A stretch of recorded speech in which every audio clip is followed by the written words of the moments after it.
selection from Psalm 34.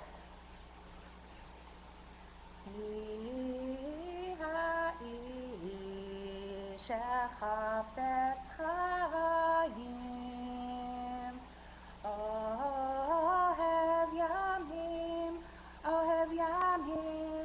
lirotov, mi ha'ish shechafetz chayim, ohev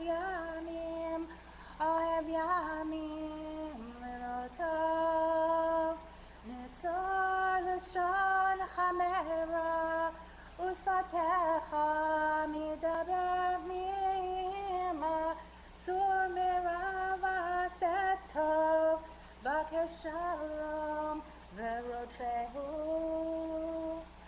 karov ad Hashem lenishberei lev, ve'et hakeruach Yoshia,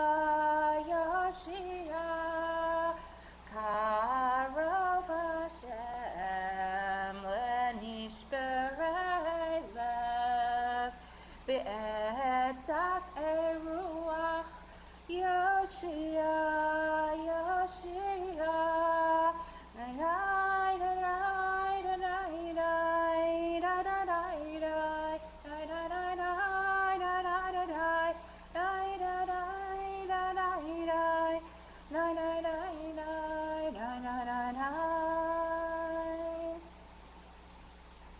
Who is the man who is eager for life, who desires years of goodness?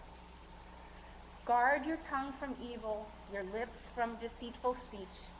Shun evil, do good, seek peace, and pursue it. God is close to the brokenhearted. God delivers those who are crushed in spirit. We are gathered together today to pay our last respects to Michael Robinson, Shmuel Avraham, Ben Yaakov Hirsch Ve'elka, a man who loved life, who desired years of goodness, and who left this world all too soon. Today on the Jewish calendar is Rosh Chodesh, the beginning of a new month. But the joy of this new month is eclipsed by the sadness of this occasion. As the Rabbi of Temple Beth Ahm in Aberdeen, I extend my heartfelt condolences on behalf of our congregation to Mike's family, to his brothers, Larry and Rick, to his wife, Linda, to his son and daughter, Dan and Liz, to his daughter-in-law and son-in-law, although Mike considered them as his daughter and son, Kaylee and Spencer, to the apple of his eye, his granddaughter Charlotte, to his sister-in-law Allison, although Mike referred to her as Sis, to his nieces Jackie and Emily, and to everyone else who is here today to pay their last respects. For those of us who live in a cold climate, the depth of winter is the time when we are most aware of what fire does. Fire warms us, it cooks our food, it fuels our machines. We use fire as a source of light. Fire is infinitely entrancing. Watching a flame mesmerizes us. In Judaism, fire is often used to create sacred space. It is the perfect ritual implement. We use it to welcome Shabbat and to honor the departure of Shabbat at Havdalah time.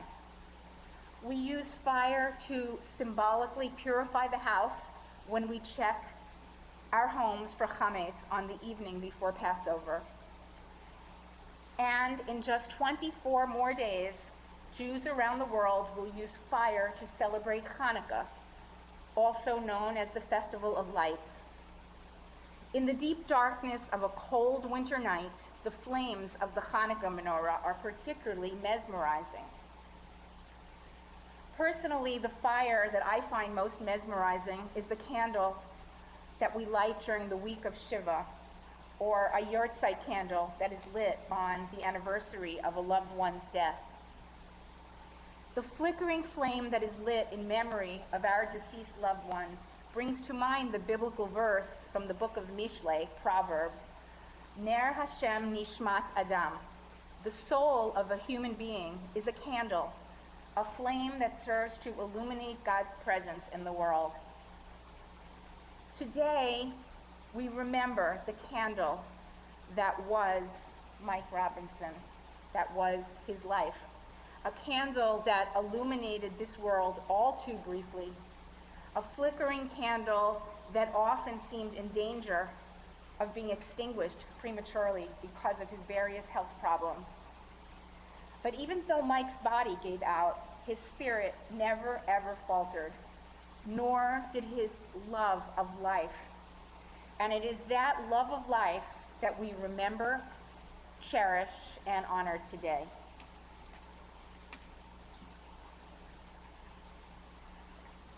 Mike's life began in Newark, New Jersey on October 3rd, 1957. He was the middle child born to Jerome and Jackie Robinson.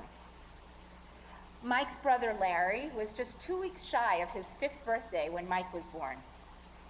I'm not sure if I got this right, but you were exactly 4 years and 50 weeks apart?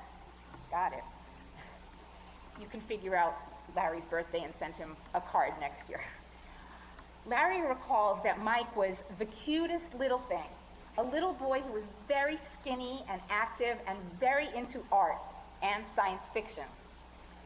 Larry and Mike shared a bedroom in the family's Newark apartment, a room in which their very handy dad built shelves and drawers that followed them to their suburban home at 56 Leslie Road in Colonia, New Jersey.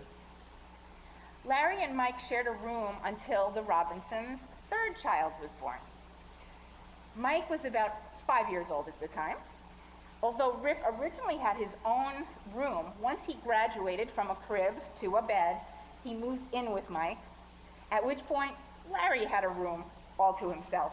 I hope you're following all this. If I followed the family story correctly, Mike eventually did have a room to himself after Larry went to college. And at some point, I believe that Mike turned the basement into a bachelor pad of sorts. Lots of shuffling around in the Robinson household in Colonia. Rick has very fond memories of sharing a room with his older brother, Mike. Apparently, they were both very, very chatty. The two of them would be yakking away into the wee hours of the night, prompting their father to get out of bed and tell them to quit the holia knocking. This is, I'm not sure what that means, but that's, it's the boy's recollection of a Yiddish word that Jerome had learned from his father-in-law, Poppy. Rick said that the two of them, he and Mike, would often pretend that they were sleeping when they heard Dad come down the hallway, and then they would transition seamlessly from yakking to pretend sleeping in an instant.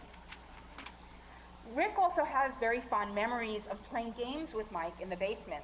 One of their favorite activities was making roads out of pennies from Larry's penny collection, which apparently Larry just found out about the other day. These were the pennies that were kept in an aluminum can. Mike was the chief architect of these roads, and of course, there was often music playing, songs that years later Mike would hear on the radio and say, "Hey, that's one of those basement songs." Songs like Jeremiah Was a Bullfrog. Another childhood game that Rick recalls playing with Mike was hallway bowling. Being the older brother, Mike got to make up the rules of this game that involved a softball and Dixie cups. So I think if a cup moved and it didn't get knocked over completely, it didn't count. And other such rules that probably benefited Mike, yeah? Throughout his childhood years, not only did Mike have fun hanging out with his brothers, playing games, going to see Star Wars over and over again, but he also loved getting together with his cousins, including the ones from Jackie's side of the family who lived in Edison, Highland Park area, and from Jerome's side of the family who lived in Westchester. And then there were Mike's childhood friends, known as the Card Sharks, a bunch of guys who remained his friends for life. And you'll hear more about that from Rick later. In Colonia, Mike attended elementary school number 22, then Colonia Junior High, Colonia Senior High. He went to Middlesex County Community College for a few semesters where he studied fine arts. But higher education was not Mike's cup of tea. So he left MCC and did lots of odd jobs over the years, ranging from driving dump trucks to working at Martin's furniture store. And eventually he found his niche at FBS Security Systems, a company where he worked for 35 years until he became disabled. And let's not forget Mike's summer jobs. When the Robinsons used to vacation in Bradley Beach and Mike worked the arcades in Belmar.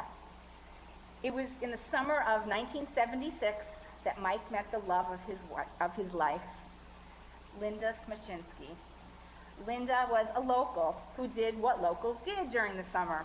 They hung out at the boardwalk, they played games. When Mike worked behind the counter at the arcade, Linda would come and just sit down and they would talk and talk and talk. And it was generally understood that friendships that developed between locals and bennies were just summer relationships.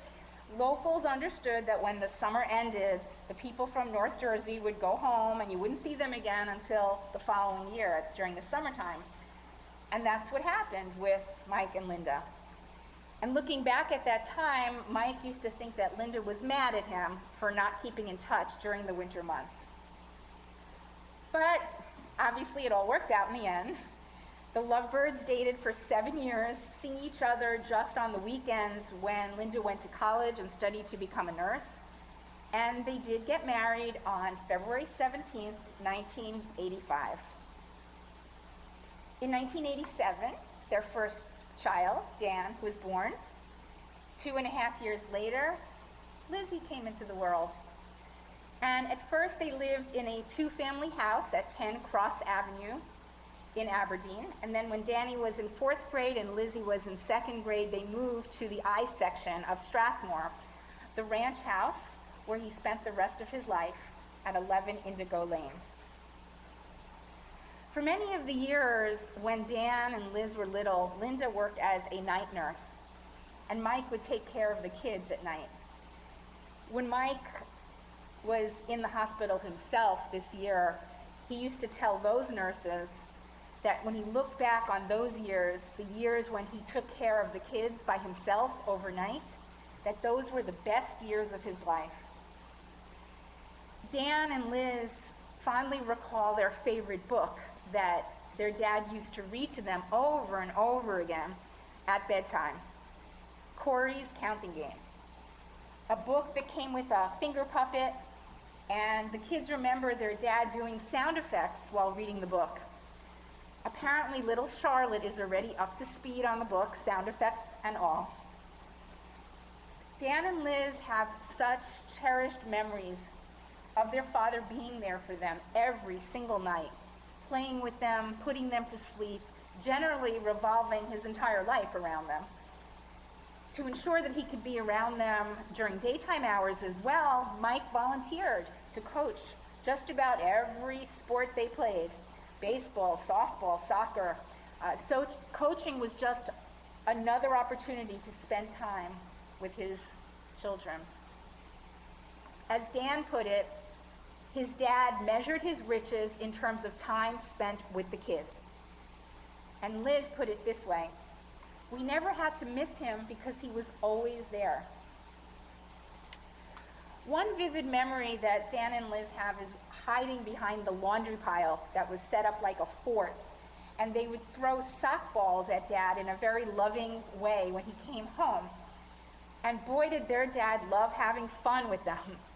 Sometimes, in fact, Mike treated the kids like they were his friends rather than acting parental all of the time. And Mike often palled around with Liz and Dan's friends as well. He immediately made his children's friends feel like they were part of his extended family. The same was true of Mike's future daughter-in-law and son-in-law.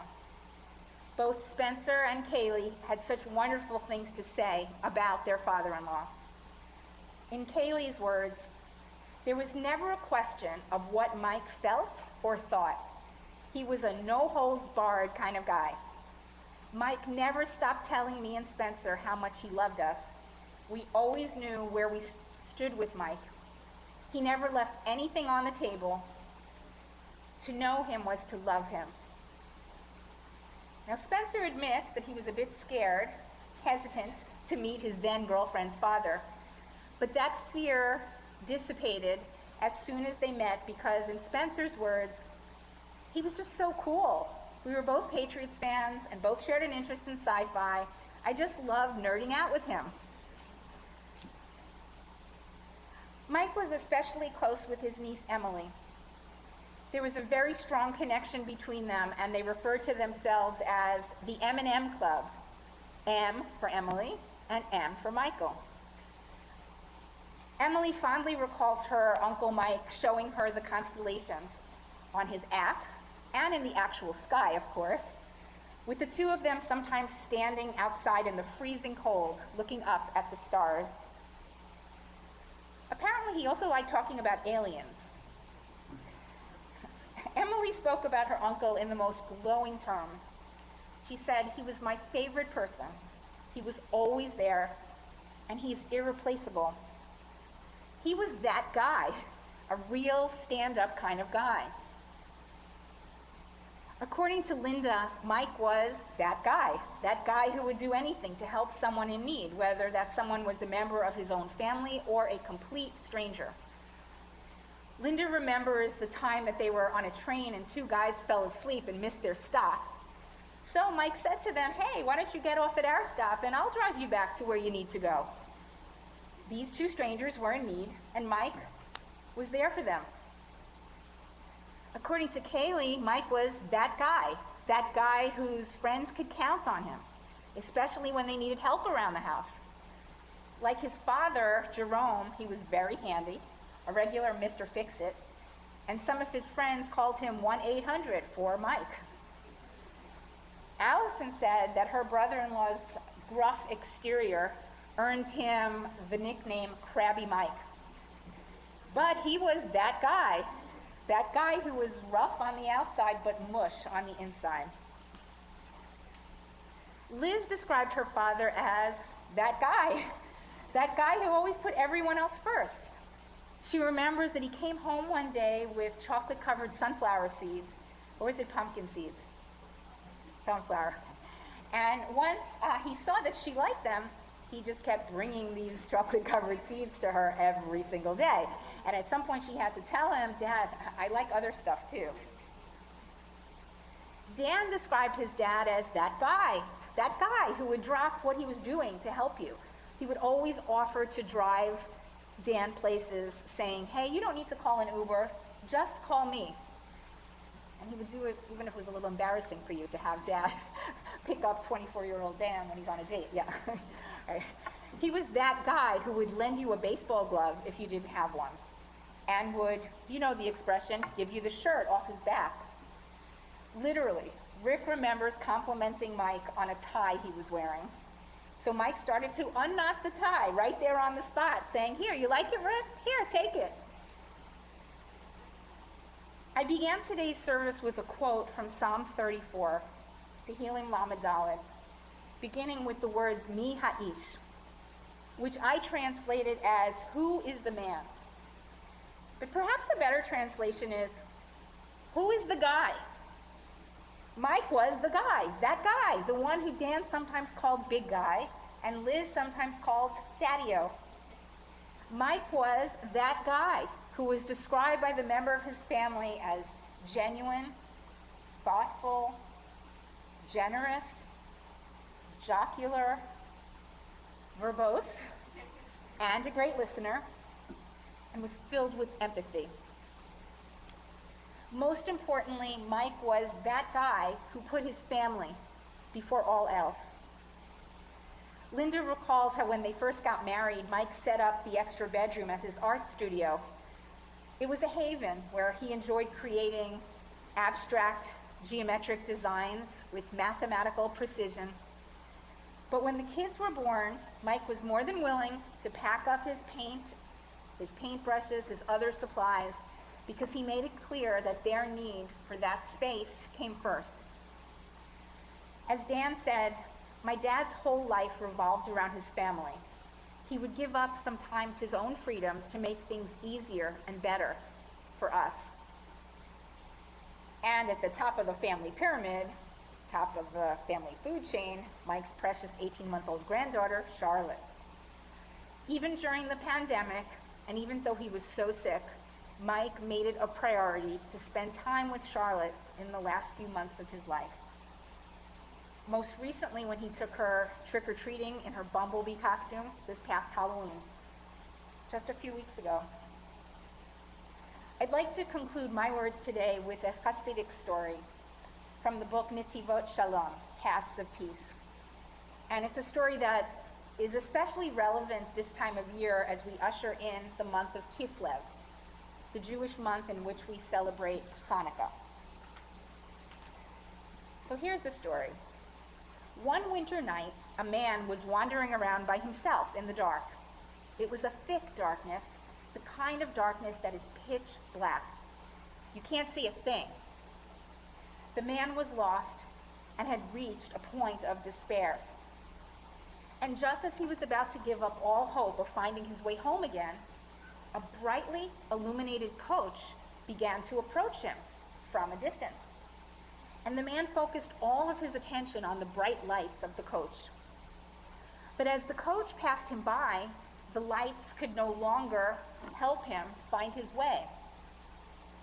Shortly thereafter, the man fell asleep, and in his dream, he heard a voice calling out to him. "You did a foolish thing by paying so much attention to the light that you ignored the road before you. The light was fleeting, but it served to illuminate the path. A wise person in your situation would have focused his attention not on the light, but on the path that had been illuminated by the passing light, if only for a few seconds. A wise person would have realized," this is directly from the Midrash in Hebrew, "Shaha'or hazeh yo'il lo gam le'achar sheyistalek mimenu," that the light could have been beneficial to him even after the source of light itself departed from his presence. If only he had studied and learned the path during its brief period of illumination. This story in the Midrash serves as a parable, known in Hebrew as a mashal. And the nimshal, the symbolic meaning of the story, comes to teach us that the lights of the 8 days of Hanukkah can provide us with a vision that lasts long after the lights go out. The parable also comes to teach us something about death. When people whom we love die, the light that had emanated from them while they were still alive, it can continue to provide illumination for those of us who are left behind. After a loved one passes away, we can find some small comfort in knowing that their light, their legacy, can still be there for us long after the light has been extinguished. Mike Robinson was a devoted father, grandfather, husband, uncle, and brother who left a lasting legacy. Most notably, he had a very, very strong sense of family, a value that he may have inherited from his parents and grandparents, but nobody embodied the philosophy of family first more than Mike did. Mike was a role model to each and every person in his family, and each in a different way, each in a unique way. He showed all of them how to do things the right way and how to live life to the fullest. Even with the cancer ripping through his body, a body that wasn't strong to begin with because of his diabetes and his other health issues, Mike Robinson was someone who considered himself lucky. Yes, lucky. He was that guy, who was truly happy with his lot. As it says in Pirkei Avot, the ethics of our ancestors, Ezehu Ashir, Asameach Bechelko. Who is to be considered wealthy? One who is happy with his lot. And he had no regrets. And by these measures, Mike was the wealthiest man in the universe. I pray that the Robinsons find some comfort in the idea that the light of their beloved father, grandpa, husband, uncle, and brother will continue to be a source of illumination and inspiration for them long after the physical source of the light has been extinguished. May the memory of Mike Robinson, Shmuel Avraham ben Yaakov Hirsch Ve'elka be for an eternal blessing. Zichrono livracha. Now I'd like to call up to the bima Rick, Mike's brother, and followed by, or you might come up at the same time, Dan? Do you want to come up with Rick, or you'll go next? Either way.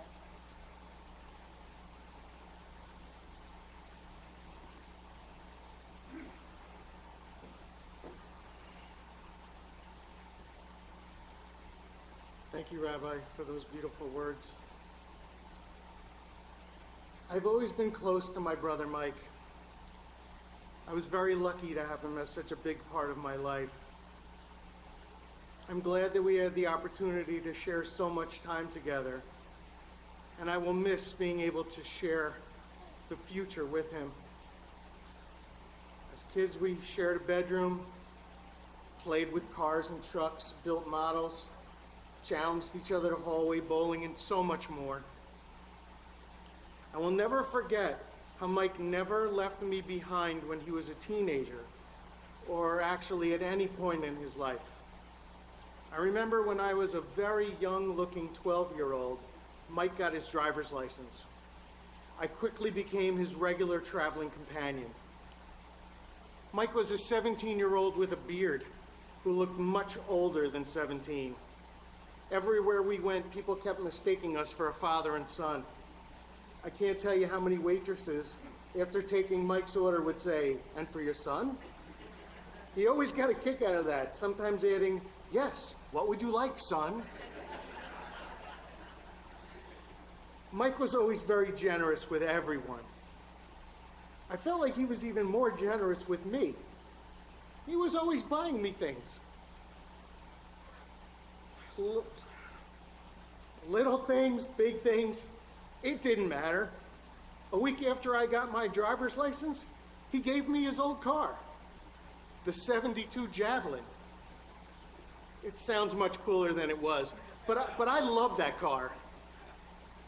And interestingly, my next car was Linda's old Impala, which she gave me. Both of you have given me so much over the years. I'm really so grateful. Mike's life really changed for the better when he started seeing Linda. He was happy all the time, which was interesting, and he was truly in love. Linda was his rock when he was younger, and his strength as he got older. So many times he would tell me how he was in disbelief that such a fantastic human being would be in love with him. And this went on forever, for so many years. One time, not that long ago, just a couple months ago, we were talking about how he was so happy that you were just taking such great care of him. So I quipped, "Boy, you really married up." And without missing a beat, he responded, "That's for damn sure." He always knew how good he had it. He may not have always said it, but he knew it. On so many occasions, Mike would say to me that if it wasn't for Linda, he wouldn't be alive right now. And I know that was true. There's not another person in this world that gave so much to Mike, so much love and understanding. And I know that there were times when it was difficult to give both of those things. But Linda never complained, not to me, and from what Mike told me, not to him either. Mike's happiness was only increased by the births of his two children, Dan and Liz. He was a very devoted dad. Not just doing the regular dad things, but really taking an interest in their activities and sports.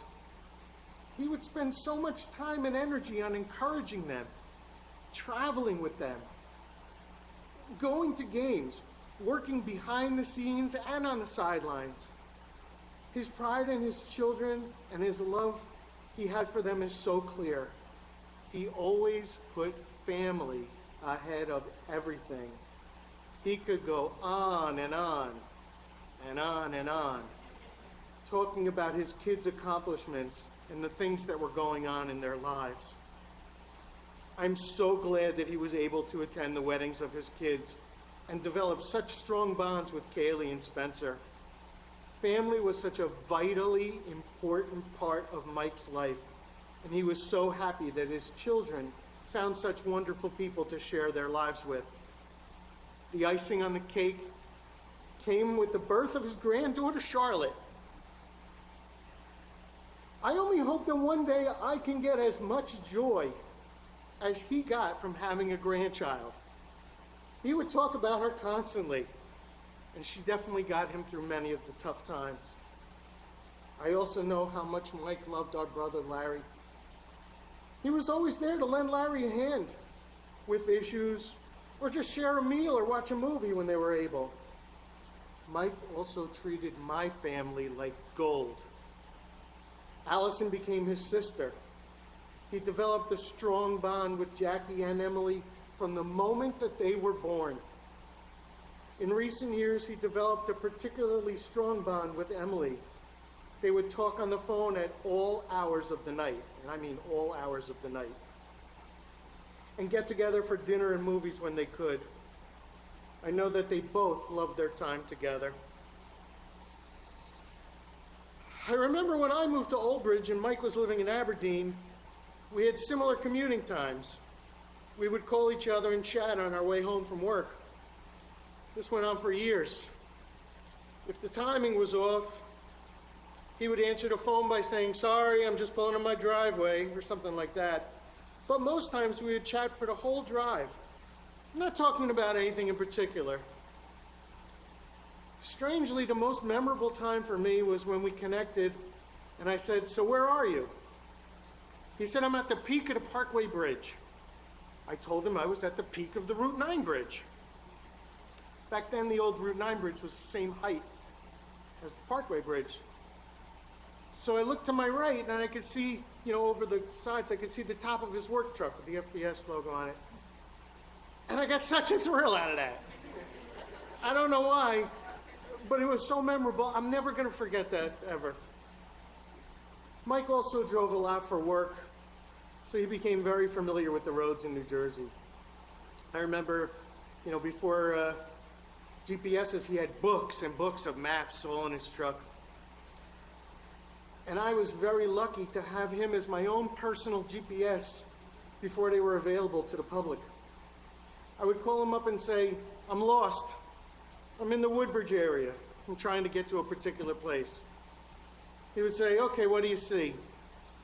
I would say something like, "There's a gray building on my left, and there's a Sizzler up ahead on the right."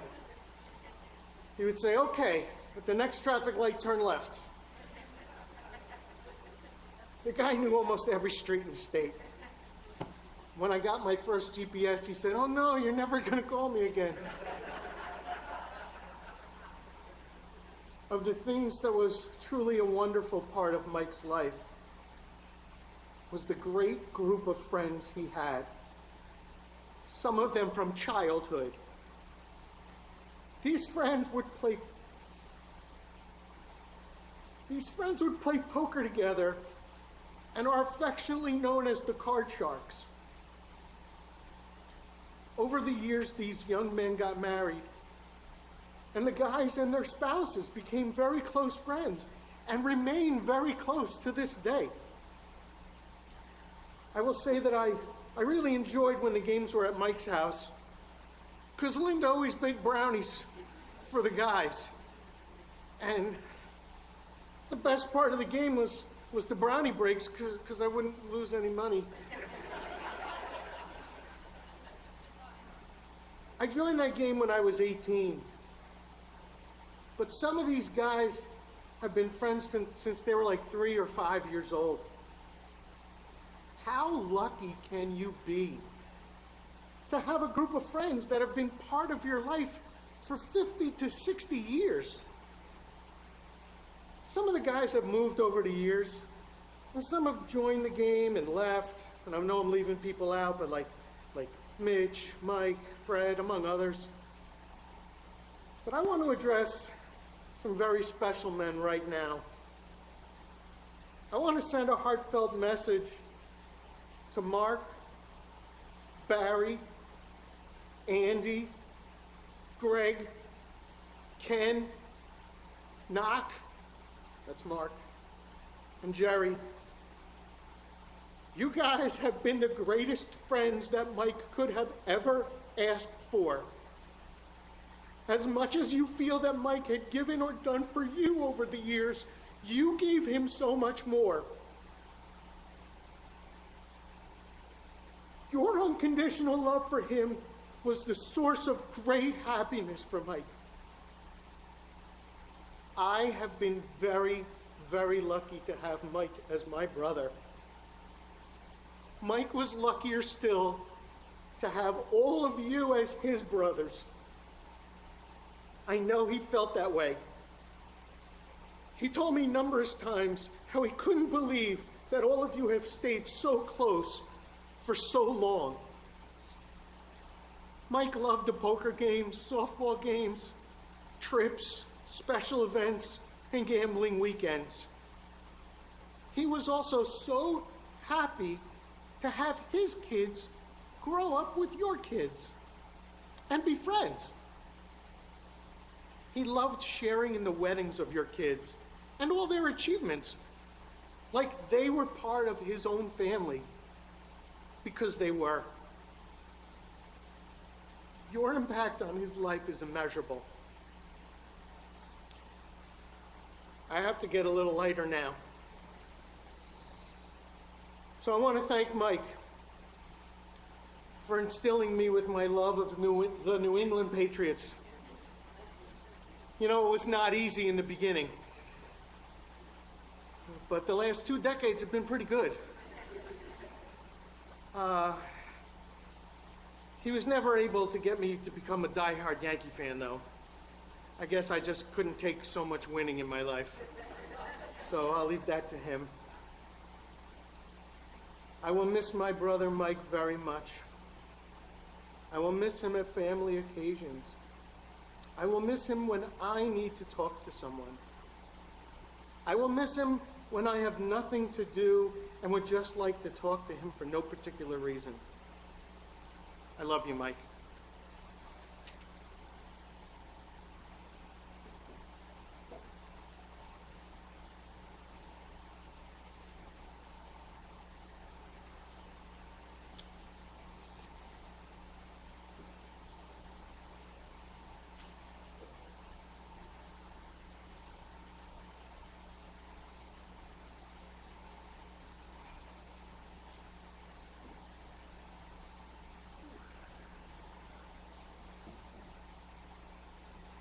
Whew. Thank you so much for that. That was beautiful, Uncle Rick. And I know you were there right from the, me and you shared something in common, with, knowing him our whole lives, And you were so special to him, and we really appreciate you guys are always there for us. And thank you for, setting, I want to thank everybody that's here and for the congregation, and certainly for my uncle and his family who, got to set this up, and for the rabbi to, give us a place to send my dad off. He didn't love funerals, and, I don't think that was something he ever looked forward to, but, and I don't think he would have wanted a big funeral, but I think, hearing people tell stories about him and, talking about his life, that's what he loved to do. He loved to tell stories, and he loved to listen to stories, and I just know he'd be looking down on us now, thankful that we're all here. And I don't want to go on, but I think, the one thing I thought of as, I'm looking back at this time, and, the big guy, my dad, anybody he met, he instantly became your biggest fan. It didn't matter what was going on in your life or what you wanted to tell him or what you wanted to talk about or what you had going. but he was a champion for you, and he would tell other people about it, even if it embarrassed you. You know, we were at the hospital just the other day, you know, a couple weeks ago, and he's, you know, my son, you know, my son used to play college football. You know, he's a college football star. And I'm like, that was like 12 years ago, you know. But, you know, he would just remember, you know, as much crazy as memory was, he would remember anything, and, you know, he was just always the biggest fan, you know, in anybody's case to back up and be there for him. And I'm just glad that, you know, and I think in this time, you know, we can sit back and say we're also his biggest fan. You know, I think that's what this time is for, is just to say, you know, look back and look at the perspective and say, you know, I'm so glad he was in my life because, you know, he's my dad and my role model, and, you know, I'm his biggest fan. And I hope that everybody else in the crowd can say, you know, he was your biggest fan, and, you know, I know each of you here, you were also his biggest fan. So I just want to say thank you to everybody on Zoom, everybody that's here in person, everybody that's not here with us on this earth, that's not here with us in this room. You know, thank you for being there, you know, with our family and certainly with my dad. So, thank you.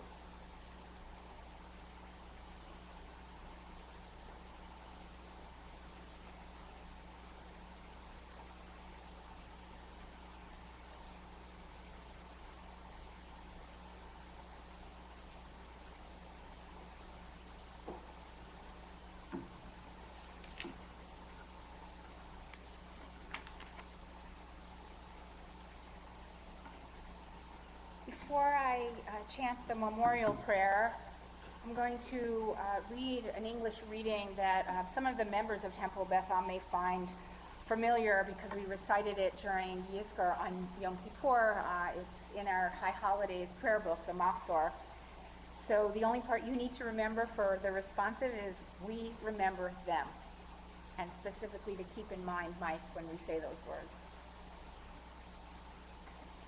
At the rising of the sun and at its going down, we remember them.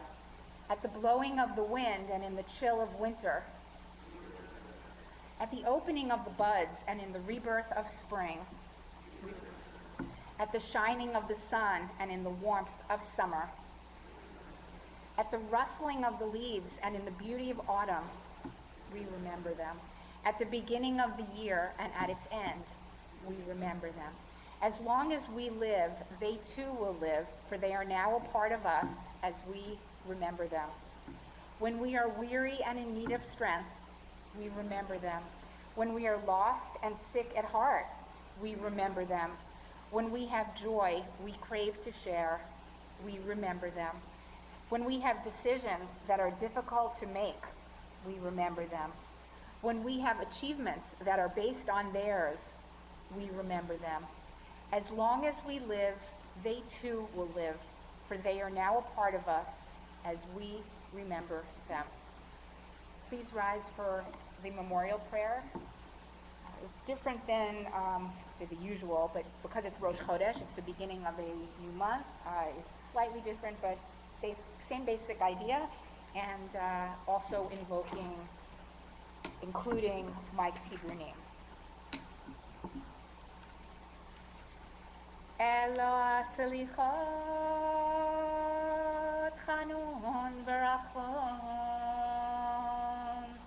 erech hapayim v'rav chesed hamtzeh chaparat pesha v'hakravat yesha umenucha nechona tachat kanfei hashechinah במעלות קדושים וטובים כזוהר הרקיע מזהירים את נשמת שמואל אברהם בן יעקב הרש ואלקה שהלך לעולמו אנא בעל הרחמים זכרה לו לטובה כל זכויותיו וזכרותיו בארצות החיים ופתח לו שערי צדק ואורה שערי חמלה וחנינה בסתר כנפיך הסתירהו לעולמים, וצרור בצרור החיים את נשמתו. אדוני הוא נחלתו, וינוח בשלום על משכבו, ונאמר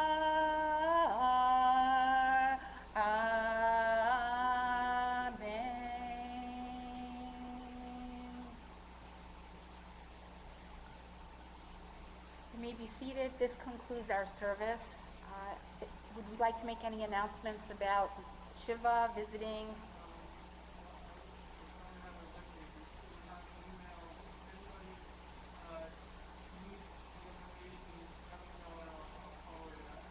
Okay. There was an email that was sent out. But those of you on Zoom do not have that email. Contact the synagogue. We have all of that information. You can call the synagogue. There are people here during office hours. Also, for those who are physically here, there should be a sign posted outside with all of that information. So thank you very much for being here, for honoring Mike's memory, and may we meet under better occasions.